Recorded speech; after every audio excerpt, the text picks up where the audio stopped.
Sir ఏపీని అసలు కించపరిచి మాటలు ఎందుకు వస్తున్నట్టు అదే ఏపీలో కుల సర్పం బుసలు కొడుతుందా, ప్రత్యర్థులపై అస్త్రంలాగా ప్రయోగిస్తున్నారా? చాలా ఘోరం అండి. అదే ఇందాక నేను సంకర జాతి అన్నప్పుడు ఎవరికైనా కులాల కదా గుర్తొస్తాయి. జాతీయ మీడియాలో అయితే వర్మ ఆంధ్రప్రదేశ్ అంటే కులాలు అన్నట్టు మాట్లాడుతున్నారు సార్. ఈ మూడు పార్టీల మధ్య జరిగేటటువంటి పోరాటాన్ని, యుద్ధాన్ని కూడా కేవలం పార్టీలదిగా చూడట్లా. నేను మీకు ఈ హిందూ చూపిస్తున్నాను. నిన్న మరి తెలిసే నిన్ననే ఇది వాళ్ళు ఎడిట్ పేజీలో ఆప్ ఎడ్లో ఇది ప్రచురించారు. చాలా ముఖ్యంగా ఏమని రాస్తున్నదో తెలుసా? గత 4 దశాబ్దాల నుంచి ఆంధ్రప్రదేశ్లో రాజకీయాలు ఇవన్నీ ఉన్నాయి, కానీ even if we look at the composition of current national democratic alliance, the 2 major parties Telugu Desam and Janasena are largely represented by 2 major caste in Andhra Pradesh. Similarly the Congress, YSR Congress party dominated by so called community. So ఈ మూడు కులాలకు ప్రాతినిధ్యం వహిస్తున్నాయి. దాంతో ప్రతి అంశాన్ని, దీనికి ఇప్పుడు ఎన్డీఏ వచ్చిన తర్వాత మతం కూడా తోడైంది. దాంతో ఆంధ్రప్రదేశ్లో కుల మత రాజకీయాలు పెరిగిపోయి చివరకు కీలకమైన సమస్యలన్నీ వెనక్కిపోతున్నాయి అనేది ఈ రిపోర్ట్ యొక్క ప్రధాన సారాంశం. మీరు ఇంకా ఆశ్చర్యపోవచ్చు, నిన్న ఇండియన్ ఎక్స్ప్రెస్లో ఒక ప్రొఫెసర్ గారు వ్యాసం రాశారు అమరావతి మీద.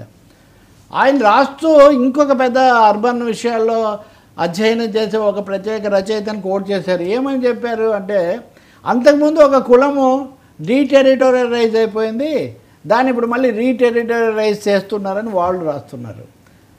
అంటే ఎక్కడికి పోతుంది ఈ చర్చ ఆంధ్రప్రదేశ్కు సంబంధించి? ఇప్పుడు సంకర జాతి అంటే నిజంగా చాలామంది కోపం వచ్చేస్తుంది, అంటే మమ్మల్నే కదా ఉద్దేశించి అన్నారని.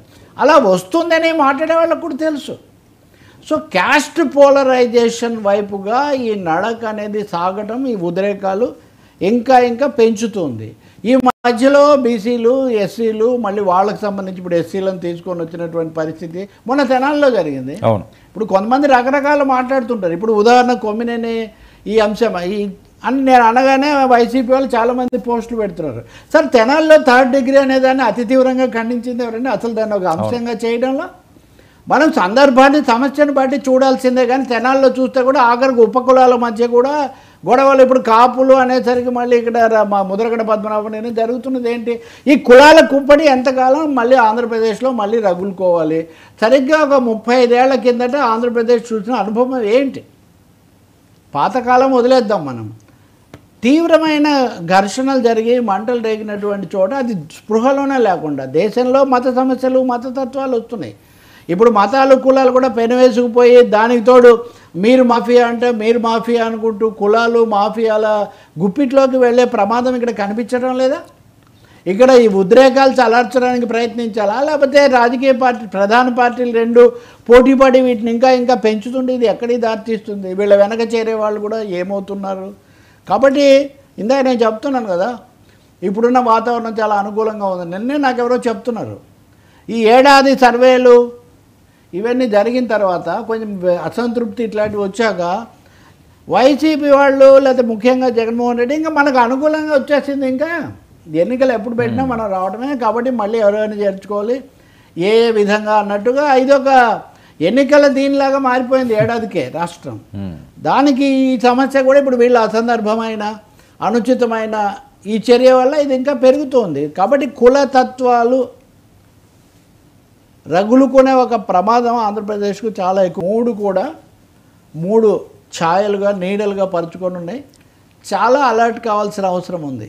ఒకసారి పరిస్థితి అదుపులో ఉంది అనుకుంటారు అందరు, కానీ అది కనుక గీత దాటిన తర్వాత ఎవరి అదుపులో కూడా ఉండే పరిస్థితి లేదు. చాలా జాగ్రత్త పడాల్సిన అవసరం ఉంది. ఏదో వాళ్ళ మీద దెబ్బతీస్తున్నాము, వీళ్ళ మీద దెబ్బతీస్తున్నాం అని అనుకోవచ్చు, కానీ దెబ్బతినేది రాష్ట్రమే. మీరు అన్నట్టు ఇదే ఏపీని కించపరిచే అయితే చంద్రబాబు నాయుడు గారు అనేవాళ్ళు రెండవ ప్రపంచ యుద్ధం తర్వాత దెబ్బతిన్న దానిలాగా ఉంది ఆంధ్రప్రదేశ్ అని 2014లో అన్నారు.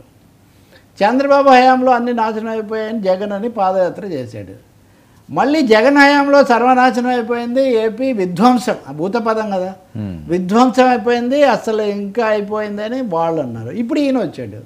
ఈయన ఈరోజు ట్వీట్ చేశాడు, దాదాపు 1/2 పేజీ అరాచకం తాండవిస్తుంది, మొత్తం అరాచకం, అసలు ఆంధ్రప్రదేశ్కి ఏమీ జరగడం లేదు. సార్ మీరు కలిసి రాష్ట్రాన్ని ఎందుకు సార్ బదనం చేస్తారు? రాష్ట్రాన్ని మేమే అభివృద్ధి అంటే మేమే అభివృద్ధి, మీరు చెప్పేదేమో రాష్ట్ర అభివృద్ధి, కానీ మీరు ఈ రాష్ట్రాన్ని గురించి వర్ణించడానికి వాడుతున్న పదాలు మటుకు వాళ్ళు ఉంటే మీకు అరాచకం, మీరుంటే వాళ్ళకు అరాచకం, అంతే కదా. ఇది తెలుసు మీకు తెలియదా అంటుంటారు కొంతమంది. ఎవరికేం తెలుసా అండి? మీరు ఓట్లేమో వాళ్ళకు వీళ్ళకి వేసి మీకు తెలియదా అంటే ఎవరికి తెలిస్తే ఉపయోగం ఉంది. కాబట్టి ముందు ఈ భాష మార్చండి, విధానాలుగా ఏమన్నా ఉంటే చెప్పండి. ఇది ఈ మాట తప్పు, ఈ మాట రైటు, లేదా ఈ పని చేయాలి అది చెప్పండి. కానీ మొన్న కూడా అదే కదా, తెలంగాణలో రేవంత్ రెడ్డి మాట్లాడుతూ అప్పు పుట్టట్లేదు తెలంగాణ అంటే దొంగను చూసినట్టుగా చూస్తున్నారంటే మళ్ళీ దాడి జరిగింది. సో మీరు రాజకీయ పార్టీలు విధానాలు ఒకరినొకరు విమర్శించుకోవటం కోసం రాష్ట్రాన్ని నాశనమైన రాష్ట్రం ఒక ఆయన శ్మశానం అన్నాడు, దాన్ని మనం తప్పు అంటున్నాం కదా. ఇంకొక ఆయన ఇంకోటి అంటున్నాడు, దాన్ని మనం తప్పు అంటున్నాం కదా. కానీ అంటుంది ఏంటి అల్టిమేట్గా? అప్పుడు అరాచకం ఇప్పుడు అరాచకం అంటే రెండు కలిపి చూడండి. అవును. నిన్న ఒక పత్రికలో జగన్మోహన్ రెడ్డి ఉన్నప్పుడు అంతా ఇదే అయిపోయింది, సర్వనాశనం అయిపోయిందని రాశారు. వీళ్ళ పత్రికలో ఇప్పుడు ఈ ప్రభుత్వం వచ్చిన తర్వాత పూర్తిగా రెడ్ బుక్, అసలు పోలీస్ ఇదేది రూల్ ఆఫ్ లా లేదంటున్నారు.